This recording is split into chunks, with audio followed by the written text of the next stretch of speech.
Tough Call Mediation is brought to you by Herb Legal LLP, serving your mediation and freelance paralegal needs in Ontario, New York, Quebec, and throughout North America. Connect to their website today at www.herblawservices.com.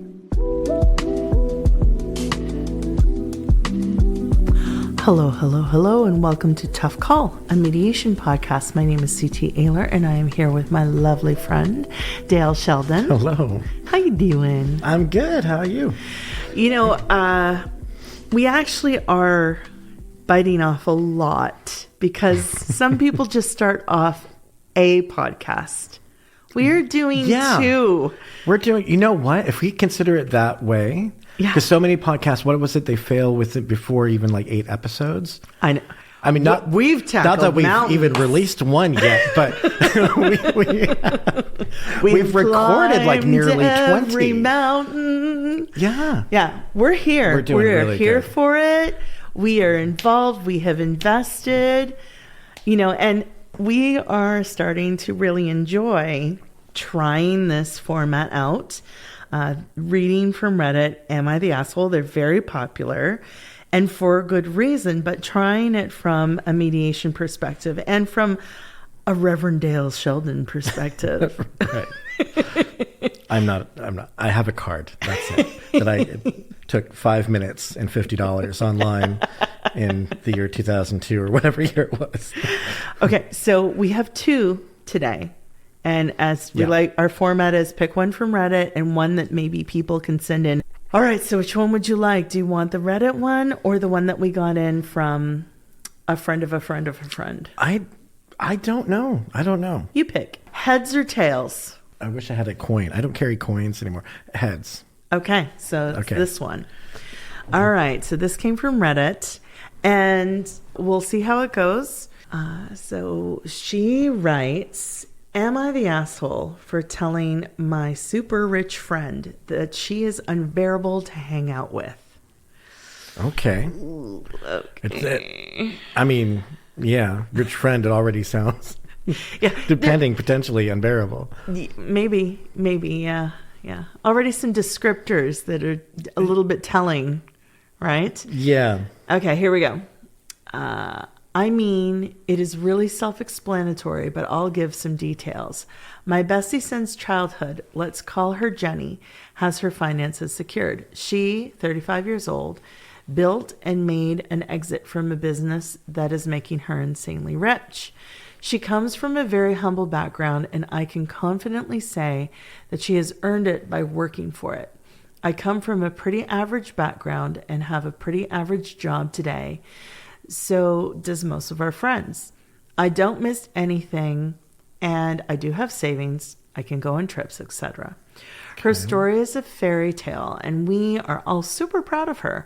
But a couple of years ago, she was approached by an agency that pushed her to become a public motivational speaker and podcaster. Since then, she has become increasingly unbearable to be around, and I eventually came to the point where I needed to tell her, are we going to become super unbearable? I hope not. I'm going to try not. Yeah, I don't want to be. I definitely want friends around going like, look, I can't listen to your podcast anymore. You're just too much. Take it down a notch. You are too successful. Yeah. All right. Ooh, that actually, you know what? Friends can tell me that you're too successful. That'd be okay. That's an shame type of problem. Yeah, I can live with that. All right. Since Jenny got rich, she has always been herself, just in a more fancy package. And I have loved that for her. You go, girl. As she has always been super respectful about other people's finances. And when we meet up, she's always up for whatever the rest of us can afford to do, I guess she means by that. Even on her bachelorette party, she made a deal about making sure to do things everyone could afford. I'm not saying the problem yet. Sounds great. She sounds grounded. Yeah, grounded. She hasn't. Yeah, that's what it sounds like. Not demanding people go and stretch their budget. Yeah, because I can understand if you weren't cognizant of the limitations that your friends might have. Mm-hmm. Yeah. So she's being careful. Yeah. Yeah. Yeah, it's like, well, let's not fly to the French Riviera. You know, like, Yeah. we can't exactly do that. Yeah. Need to get some time off work. Yeah. When pursuing her journey as a motivational speaker and podcaster, I had to revisit everything I thought about her. All of her motivational tips were related to not wanting to be an average person and that anyone can become just as rich as her if they weren't lazy. Ooh. Oh. Mm-hmm. In one episode, she talks about making sure to surround oneself with successful people to avoid looking at average people as an acceptable norm. Average people. And that it's unacceptable. Who cares? Yeah, the verbiage is very bad. Look, there's nothing wrong if you are ambitious. Yeah. And you have certain goals. There's nothing wrong with surrounding yourself with people that have those same goals. Agreed. That 100%. makes a lot of sense. Yes. But you should not think of other people as lesser than. Mm-hmm. So certainly not average. Yeah, I'm worried about she's saying average as if they're lower, and that should never be seen. Jenny. Jenny, don't be hasty. But is that really Jenny's words, or is it this person's? True. We need to give this person a name. Let's call her Anna. Anna. Okay. Anna. Anna. Okay. Annie. There. Annie and Jenny. Jenny and Annie. Jenny and Annie. Okay. Yeah. Are they Annie's perceptions? Anna's perceptions? Are they her perceptions? Possible. Yeah. I mean, we don't even know the name of the podcast. Yeah, we haven't heard her okay. actual. So words are so important. We haven't actually heard Jenny's words. It's so. true. Yeah. Do we need to know though? Should we find out? I'm getting curious. Okay, Yeah. so average people as an acceptable norm. Yeah, that's not good. Okay, here we go. She even went as far as describing another friend's husband as her nightmare partner as he lacks ambition. Oof. Oopsie. She didn't mention him by name, but other details made us able to identify him. So no one else knows, though. It's just this group of friends. I'm sure no one else would be able to clock who that is, who that she's talking about. Would have been helpful for her to have been, maybe even reach out to the friend who has this husband and be like, and just record an episode. And I just wanted to let you know. But at the even same then, time, I mean, how insulting was it? Maybe it's her opinion. It's her nightmare. and she's saying it would be a nightmare for her, not that he Not would for the be friend. in broad sense a nightmare, Right. Or that he is a nightmare. It's just not. He wouldn't work for her as a person, right. So is that They wouldn't get is that a lie? I mean, in No. another perspective, isn't that great? Her friend is assured that Jenny will never go after her husband. Yeah, that's true. That's a relief, right? Yeah. Okay. Over time, this worsened, and eventually other friends stopped inviting her to things. Ooh. So it's becoming an issue with other people. Okay. Now the podcast took another turn, and she started to talk about how to handle when people turn your back on you for becoming successful and how lonely it is at the top. But I decided it was time to tell her I think she's losing grip of reality. Losing grip of reality? Okay, let's put a pin in that. Hold on. Yeah. And if she continues with being so judgmental in her podcast, she will end up just as lonely as she describes herself to be. Ooh, okay. Jenny got super pissed off. Really? You think she got angry with that confrontation? Huh. And told me she wouldn't expect this from her best friend, and claims I've been jealous and felt inferior to her my whole life, which is absolutely not true. Do we know this? Sounds like it's a little bit true. For a fact? Maybe a little bit true. Maybe not. Maybe not entirely, but I mean, I don't know. I feel like I'm hearing a little bit. Yeah, but I know I've also been in Just a small- situations where you're trying to call someone on their shit, and they're like, "You're just jelly." Yeah. And you're like, Oh, really? no, absolutely. No, yeah. No, I think Jenny does, well. It's hard to say. We It's don't know hard to her say. side. Okay, here we go. Last bit. She tells me the whole podcast thing is her playing a part and that she exaggerates her opinion for reach. She thinks I am the one who has convinced all of the others to leave her side and wants me to apologize before ever speaking to me again. Help me here. Am I the asshole? Should I apologize? Gosh. Okay. Am I the asshole? Not sure yet. Putting that off to the side. Should I apologize? Maybe. How much do you value your friendship? Well, and I feel like going to regardless of what the truth is or not, going to someone and telling them that they have lost their grip of reality. Hey, Dale, you've lost your grip on reality. Get it together. Yeah. The tether's snapped this time. You're going to be so lonely if you just stop with your judgmental attitude. I mean, that is just the wrong way to approach it.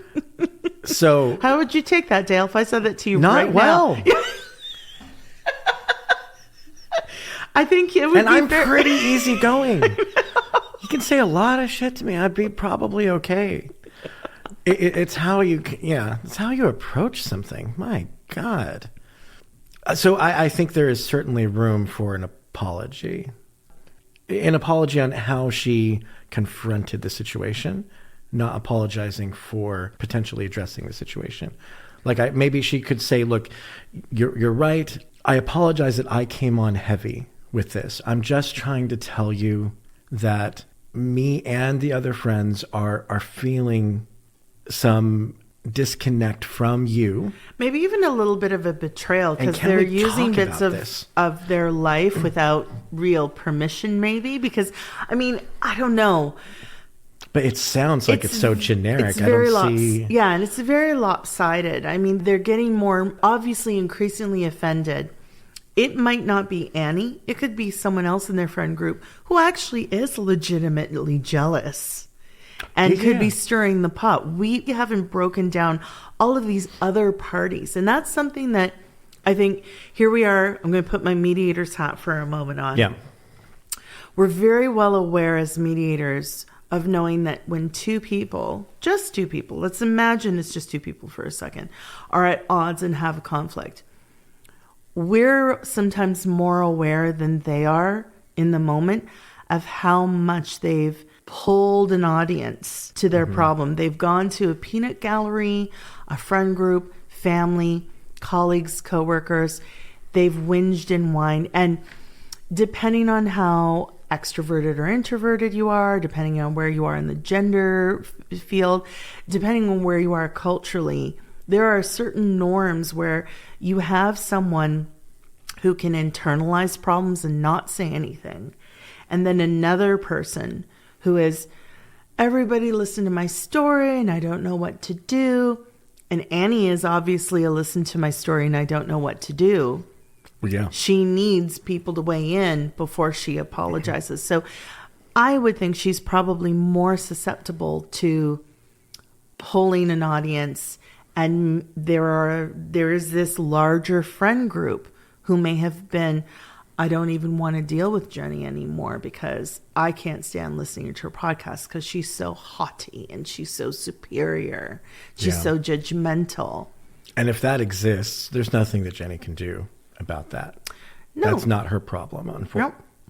No. And that's the thing that Annie, I think, needs to consider is maybe Jenny is making a point because there's a lot of people don't understand what goes on and it, you know, especially if you're an employee, you sometimes don't always see what happens with businesses or if you're running podcasts, especially when you're out in social media, there are all these algorithms and tracking and looking at the picture and several podcasts. I would love to be in a place where one or preferably both of our podcasts are having a significant amount of play. And a part of our role to make sure that we are providing quality to the audience is taking a look at where the better performing podcasts are and try to see what has worked with it, try to see how we can continue to provide the same level of quality. It's possible that Jenny's been getting some bad advice from her marketing and has been like, yeah, you need to give more opinion. You need to weigh in. You need to be more judgmental. You need to rule someone as an asshole or not. Because it does get views, unfortunately. Yeah. Right? And it would be me as not a mediator to judge Annie and say, asshole, not the asshole. But that's not my role. My role is to say, well, Annie, bring Jenny to the table. You know, if you're both interested in mediating your friendship and talking about some of these issues, how can you move forward from this? What are some of the criteria that you need? Jenny wants an apology. That's her demand. But clearly Annie feels that there is some poor behavior that's been going on and worsening for a while. So what are her demands? What yeah, she makes should have this demands better? as well. I feel like a part of that should just be talking it out, because I feel like Annie and the other friends probably don't understand, like you were saying, you know, where Jenny might be coming from, why she might be doing some of these things. I mean, it is a really common trope amongst these self-improvement, motivational Gurus, speaker people of a self-empowerment. And that's really what she's talking about, because that's usually one of the main obstacles that generally everyone has, just believing in themselves and trusting in themselves and doing it no matter what, right? And it sounds like that's what she's advocating for. And she uses some of her friends' lives as examples of that, but they sound like they couldn't be any more generically used. Right. It's just they know that who she's talking about, right? And they're taking that personally, when that's not. I don't know why they would. I don't feel like they should be taking that personally. Well, and there's quite a cut that they've given to Jenny. There is an assumption when Annie says that she recently had an episode where she said how to handle people who turn your back on you for becoming successful and how lonely it is at the top. Isn't that what they did? Exactly. Instead of maybe coming to her and saying, having an adult conversation, they instead maybe of not an intervention. Not an intervention, no.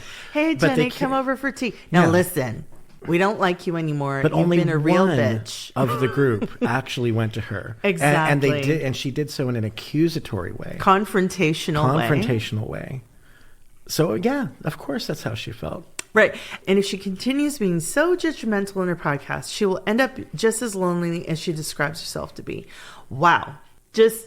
And the thing is Jenny might not be feeling very lonely, and she probably not, to be honest. Yeah, she might have lots of other friends that she's met too, and she's doing quite well for herself, but she may be responding to fan mail. She may be responding to a pressure that her marketing executive has said to her. What someone on her team says, you know, sometimes when you're so focused, and because working long hours when you're self-employed and when you're in business, or even when you're traveling and you're on a circuit for speaking and whatnot, it is a lonely experience. Yeah. And as you and I well know, a podcast, especially I would imagine a successful podcast, it cannot be one person. Yes. She has a whole bunch of people around her that she's working with, probably way too much. And you have to enjoy those people. Otherwise, you would go insane. Yeah. So she's definitely not lonely. She can't be lonely. No. She's surrounded herself by the ambitious people, just like she was talking about. And it's working for her. So really the thing is Annie's decided to come to the peanut gallery that is Reddit and try to ask. Now, I don't know how genuine she is. I know there are people. I found out about Am I the Asshole thread well before it started getting posted on TikTok content. See, you watch TikTok. I don't. So I guess YouTube is my thing or whatnot, YouTube, right? Yeah, they've been doing them on YouTube for a long time. But I do know people who have said, you know, I've looked at this, I've thought about this, I've wondered about this kind of thing. And, you know, sometimes there are people who are really feeling gutted. So if we sounded very harsh towards Annie initially, it's not intended. It's just, it is a big risk to go and ask, like, should I apologize and whatnot. It's just really what is in it for you? What is in it for Jenny? What do you see moving forward? Okay, so you go up and you're like, sorry, Sorry about that. Is that genuine? That. No, be genuine. It could that could still end your friendship right then and there.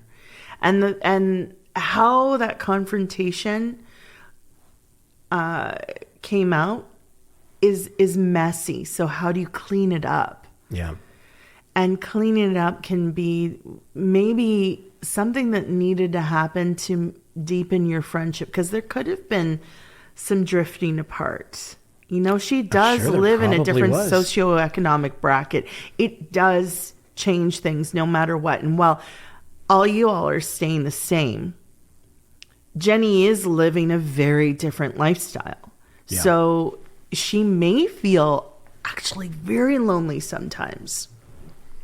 In that sense, yeah. She may feel reminiscent of the past. Well, not even reminiscent. It's just more self-doubt. Like when you have a certain amount of money, and so if you want to maybe go off and do things, and here she's being compassionate and mindful of her friends, but it's like, I really want to go to Lake Como.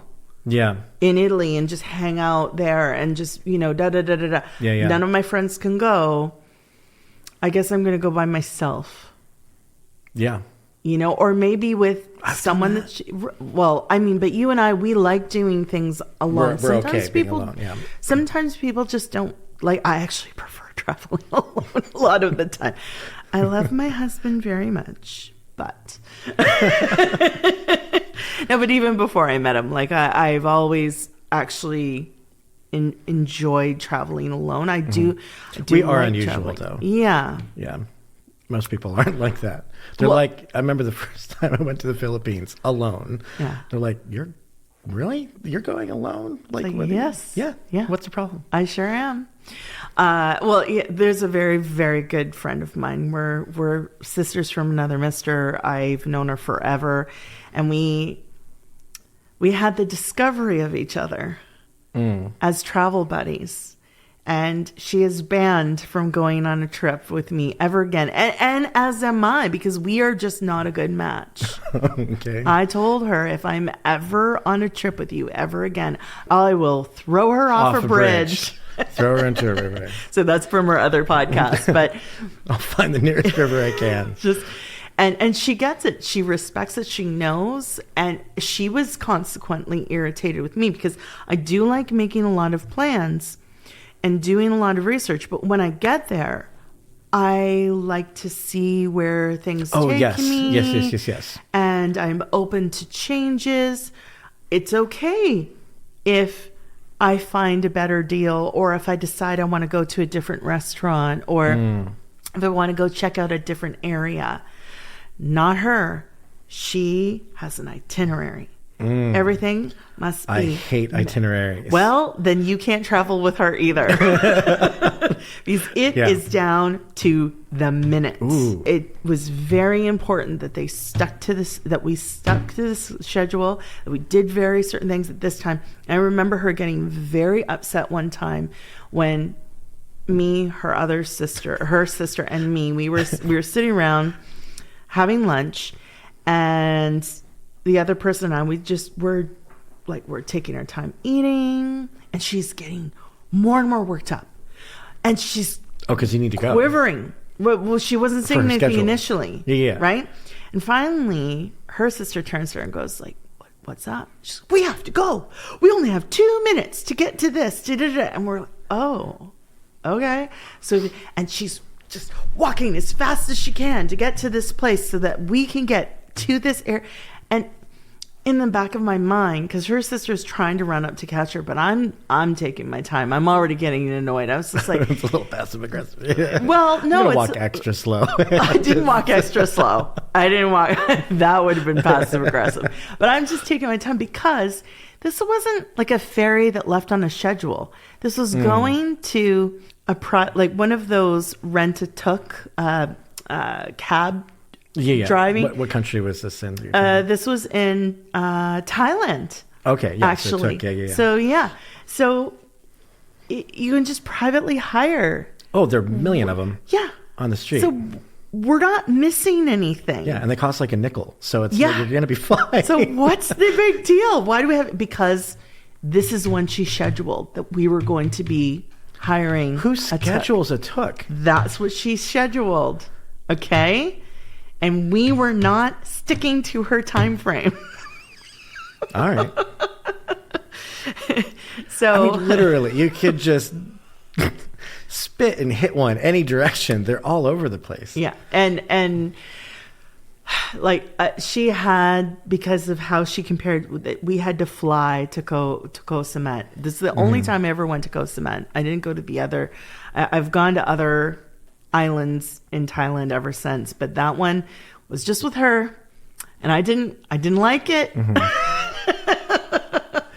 I have to say, while you were telling this whole story, it dawned on me, we're doing exactly what she was accusing Jenny of doing, talking about another friend, but you're not using any names.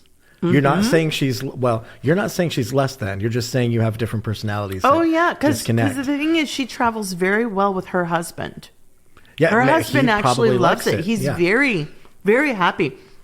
But we have both agreed, because she hated me during that trip. Oh, yeah. It I can really imagine. bothered her. So Yeah. we have both agreed. You have to tie your shoe now? Yeah. We're going to miss the took.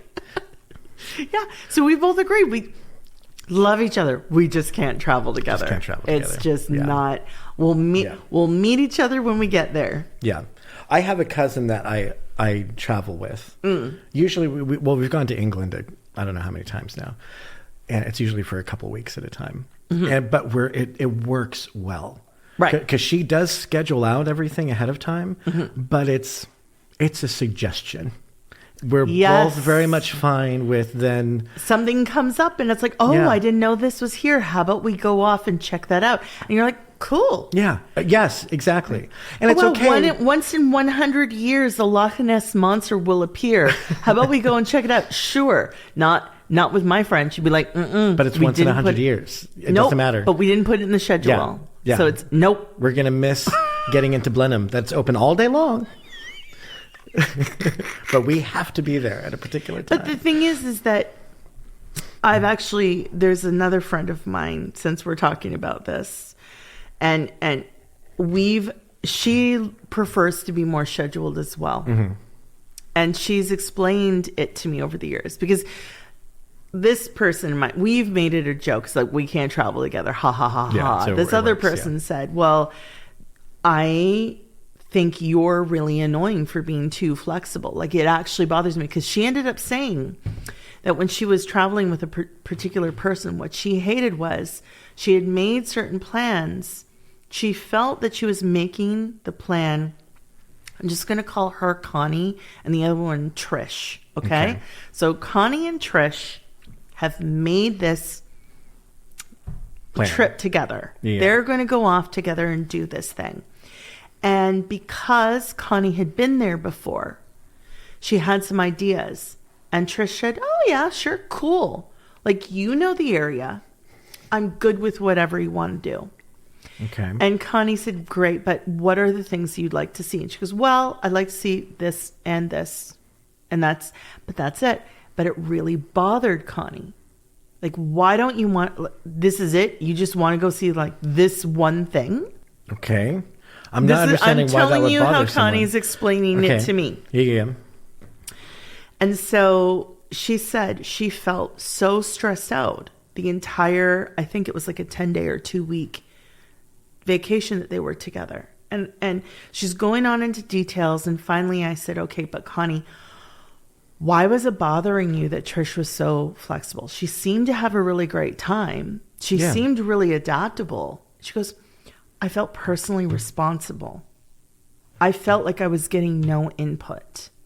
And I said, but that's not how Trish was operating. Yeah. She'd never been there before. She goes, yes, but I didn't get enough feedback, and I didn't get enough input in the beginning too. So I felt like I had to host and handle everything. I said, but did you? Well, no. She paid for this. Oh no, she suggested this at this time. Oh no. And when she really thought about it, she realized that there was some give and take. But it's just those particular types of travelers, their anxiety is calmed down more when they have a bit more input so that they know what they're traveling. I said, but Connie, why don't you just go on tour buses or cruise ships? Yes, that would be great for Connie. Because the whole Everything's time planned. you're explaining all that, I'm like, this sounds like a Connie problem to me. I don't see the issue. But you and I don't see the issue. But I'm just trying to say there is another perspective to be had. I know. Right? But, and I can appreciate that because maybe like Jenny and Aunt Annie, they have not really had enough communication to express some of their dismays and upsets and know how to navigate the conflict that is brewing in their friendship. I would like to throw in there too, though, that Connie, it's kind of cool that Connie recognized that part of her anxiety comes from not getting, like, she feels like she needs that input. Yes. Otherwise she puts it all on herself. But she has to understand too that the opposite is also true. Yes. Like, I get anxiety if it's too scheduled.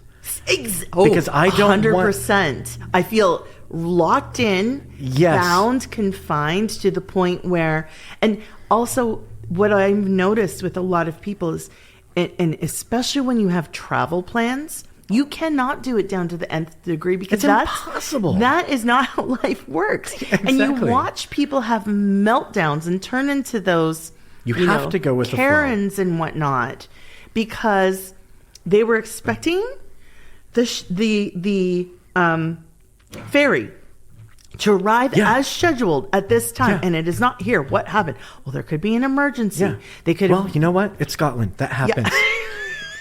Get used to it. You know, it's going to rain in 15 minutes too. Did you bring your umbrella? It's going to happen. Things happen. You have to learn to roll with the punches a little bit. Even if you do go on a cruise, there's a good chance it's not going to be what you think. Things happen. I don't know. Things happen. And you have to roll with the punches. And just... Well, let's do one more. Yeah. Just to palate cleanse us from this podcast life. Okay, here we go. I work in a catering type company. It's fast-paced, easy fun with my coworkers, and good management. In the past year, we started to see a few more returns. We get to unbox these, and sometimes the food is perfectly fine, but we are supposed to throw it out. Some of my coworkers raid the boxes before we dump them. I'm assuming take food and bring it home. Yeah. The upper management sends notices that no one can do this, and I started feeling uneasy. I was approached by my manager recently and asked if I saw any employees taking food home. I felt really awkward and tried to avoid the question. Last week, she cornered me and said corporate would be installing cameras to crack down on food theft. She told me to not let anyone know. I'm not sure why she's told me, and I'm sweating every time I'm on the shift. I've stayed silent, but feel really strange. Am I the asshole for not telling my coworkers? About the cameras. Oh, I have so many thoughts. I don't even know where to begin with this one. I mean, there's the whole underlying issue of letting food just go to waste and not, like, is that okay or not? Right? Like, I feel like it shouldn't be such a big deal. I have so many things to say, but that's just from my own experience and background, and I understand why certain things are the way they are, but it doesn't mean it's not open to change. And maybe that's the opportunity, is to have a mediation, bring the interested parties together, upper management, the coworkers, and say, listen, this is a perishable, I'm assuming it's perishable waste, hence why coworkers are taking it home. Well, it's food. Well, I guess not all food is. Eventually perishable, I suppose. I mean, I don't know. I've seen some butter in archaeological digs. I don't know how tasty it would have been, but right. But I'm so curious because I've been a patron of boxed food, so I'm really surprised that they're even getting returns, because I don't even know if Well, at least the ones that I've been, like HelloFresh and Chef's Box and stuff like Yeah, something that. goes wrong. They don't have you return I don't the think they box. can as a policy. So it makes me wonder if it's more of like a local. It might be or- like the two brothers in Washington. It's like Dean and Bill. I forget what their names are. But they do like cheeses and sausages and stuff in like gift baskets. And with crackers. It's like charcuterie without the board, you know. Right. And that could be returned because they last quite a while. I mean, obviously there's an expiration, but they still last longer than like a HelloFresh where it has to have a... And then let's say it's that type of policy. If there's a return, why not just put it into another box? Or is there something weird about that too? I have so many questions. Yeah, So why would you many throw it questions. away in that case? If it's sealed and would last longer, that seems strange as well. You're right. I don't know. Either way, I feel like management is not handling it well, regardless. No. Because... however they're handling it may not be immediately obvious to the staff member. They may not have any idea what is going on, right? My only concern is with the middle management. Like, I wonder if this employee is wondering why she cornered them and said, "Hey, just so you know, we're installing cameras." Shh, well, and that's don't the person tell anyone. That's the person that's the problem. That's what I think. Not necessarily the upper management who's made this policy or that has decided to put in the cameras, although I question that a bit. But they should, the middle management person who is enacting these decisions should not be doing so in secrecy. They should something's be saying, missing here, unless they're just very poor management style. You know, that's what it sounds like to me. I mean, just based on the surface. Yeah, we don't know. Because they should be saying, so, okay, let's say this manager person, maybe the policy was always that you can't take the stuff home. Right. But maybe she never told them that. Maybe they've been taking it thinking they were perfectly fine. And she was sort of lax and lenient, trying to be the friend. Yes, being hey the guys, friend. that's cool. Everything's cool. And that seems so plausible. Like, I was thinking a lot of companies probably do friend that. managers before. And there's nothing wrong with being a friend manager. It's just be careful about the boundaries and the precedents you set. Yeah. And now she's gotten to this place where upper management is seeing that there is all this issue, or that somehow they feel like there's this issue.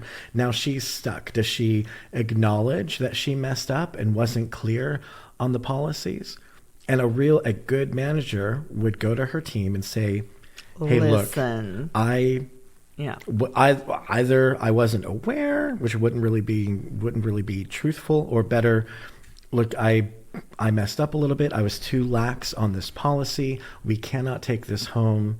They will be putting and that's where I think the other issue is, that the person above her should never have asked her to keep that a secret. Yeah. Because that's just, it should be, look, from this point on, this must be abided by, regardless of whatever happened in the past. We weren't following the policy. It must be followed from this point forward. There will be cameras. Yes. And I understand the paranoia. Like, Well, it's why entrapment did the otherwise. manager, why did the manager confide in them? That's weird too, right? You know? Yeah. What's that? Is this a sting operation? And am I wrong? Because I got the impression that she was some sort of like lead or middle supervisor herself. I don't know. Oh, I don't okay. know. But maybe That was the impression that I had. That would make more sense. That's why I was maybe saying not she a was a manager, supervisor. but like a shift super. Right. Yeah. That's what I was thinking. I didn't even think that's about why I that was too. talking That's about why the she was supervisor. taken into I was talking about her. confidence. Yeah, Yeah. Or the person, because as I said, I don't know if it's a We don't know. he. Yeah. Or they. So they. Yeah. So yeah. So many questions, Dale. So many questions. Regardless of where it is in the line, though, I feel like you need to, because that there is a certain point where that also becomes illegal, entrapment. Like we used to see that in 1960s, 70s, 80s, where police would entrap people into committing a crime. Yes, and then that ha became a problem. now we've caught you. Now, yeah. And I mean, the corporate might not be paying these employees enough, and that could have been a problem. Or maybe there are people who just see all of this very good food being wasted day in, day out and going, why? This is unnecessary, and I'm going to take a stand. I feel that. I know. I do too. It's an opportunity for the company to get together, clean up some of these things, because there's a responsibility, and also maybe involve one of those nonprofit organizations that'll take near perishable items, or perishable but is not expired, and bring it to shelters or you know, certain agencies and whatnot. And I just think that that's important that they consider doing that. I don't know. There's a lot more to unpack with it, but it's interesting. There must be an outlet for that. I feel like there is a certain, I hate to say it, but a certain laziness on the part of the upper management too, of just saying, well, this is the policy, because we don't want to spend the time and money to figure out something that's perhaps more socially responsible. Right. Just throwing out all this food. But we'll spend potentially hundreds, if not thousands of dollars on a security camera. Yes. But it just occurred to me, what if the employee isn't even aware that there might be even much larger theft going on? And that's why they've decided to do it. And it may not be theft amongst the employees. There could be even break-it. And just this man, I really like. So I've become very persuaded by your comment on this middle manager not really doing their job, and maybe have been too lax and not willing to come clean about it. But I mean, that's making an assumption. But yeah. But there could be other theft going on that has made it prudent for the company to go, you know what? Or we're in a really dangerous area. Maybe the cameras are also to protect the employees as well. We don't even know why those cameras are really there. It's not necessarily to. I mean, that could be, but then why keep them a secret? Are they? I mean, if anything, that would be more of an excuse. True. That's like true. We're worried about theft in the store, so we're putting up these cameras. Well, then that's a missed opportunity on upper management, right? Yeah, as well. This whole thing's so strange. There's a lot of issues, and honestly, it's common with companies to have a lot of issues like this, unfortunately. Yes, and it would be so good to just an employee who feels valued and trusted will do better on the job. Yeah. and if they understand the reason behind a policy. Exactly. Not just that I'm told. This is the law. This is the policy, and it is what it is, what it is. Yeah. Yeah. What is that old saying? It's about the something of the law and not the whatever of the law. The letter or the spirit. The spirit of the law and not the letter of it or whatever. Yeah. Understanding the spirit of it, people will far more follow it if they understand the spirit of it. And also if you give them a certain amount of buy-in, because there are still some people who are whatever, I'm a rebel. I'm a rebel without a cause. Dun, dun. I mean, because the company may have a very legitimate reason of why they cannot allow their employees to take this food home. But what is that reason? Because I can't personally think of one. I mean, there may be issues with, it expiring and then liability, but then there should be ways around that. You should be able to sign waivers or something. I don't know. There should be ways around it. Well, and there's tax reasons for measuring for their next quarter and whatnot, and food spoilage, and it's spoiled. I know it's hard. It's hard to quantify and qualify without really knowing who this company is going in and researching. True. Yeah. But they clearly haven't communicated with their staff. Or are unwilling to. And there's a missed opportunity. And as a mediator, I'd be like, why not have a chat? Yeah. That is, I think, an epidemic among companies as well, of the upper management just feeling like they can't communicate stuff to their staff. Mm-hmm. And also people who are employees feeling they can't question or they can't have a grievance properly. And then they say, oh, well, we have HR. But here's the biggest problem with built-in HR is that they have skin in the game. At the end of the day, they too are being paid by upper management or the company head. Even if they're a third party, the third party company is still being paid by the company. Well, to a certain extent, it's just you don't see it that often of third party HR. You really don't that often. No. And I love when I see that happening. It's better. It's a little better. Oh, so much better because the company is paying them to manage their HR, but that shows a sign of transparency to their employees that I think is far more valuable than hiring an HR and having an HR department and essentially forcing them to become another form of middle management. And there's so many HR managers I've met over the years who are in-house HR manager and hate their job. They hate it. And they're always talking about how they want to leave.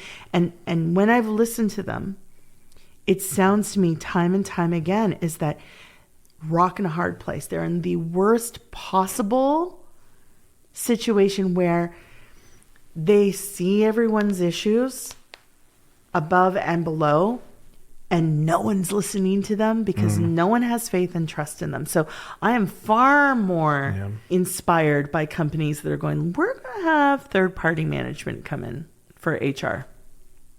Makes more sense in the long run. And I know it's a cost-cutting measure, but at the same time, it's better to have transparency that way. You have a more likelihood of a neutral party. Yeah, a little bit. But again, they're still hired by the company. But they don't have to listen to them 100%. They don't have to toe the line. They don't. I think it depends. The company could just go to another third-party HR. But that's why sometimes third-party HRs have multiple clients. Yeah. Right? This is all depending on what the HR company does too. Oh, true. Right? True. Yeah. There's so many options, so many There's a lot variables that we don't know in this case. Yeah, but it was interesting. Both of these were very interesting. Yeah. And listeners, do you have something interesting? I'd also love to hear some of how you navigated out of conflict. What were some of your resolutions? I would love, I'm here for it. I am here for people telling me this is how I won. Tell me your wins. I want to know. So write us at toughcallmediation@gmail.com. We'll be happy to read them out. And thank you for listening to us this week. And hopefully you can tune in next week, every Monday. Like, rate, and subscribe. And see you Monday. See ya. Bye.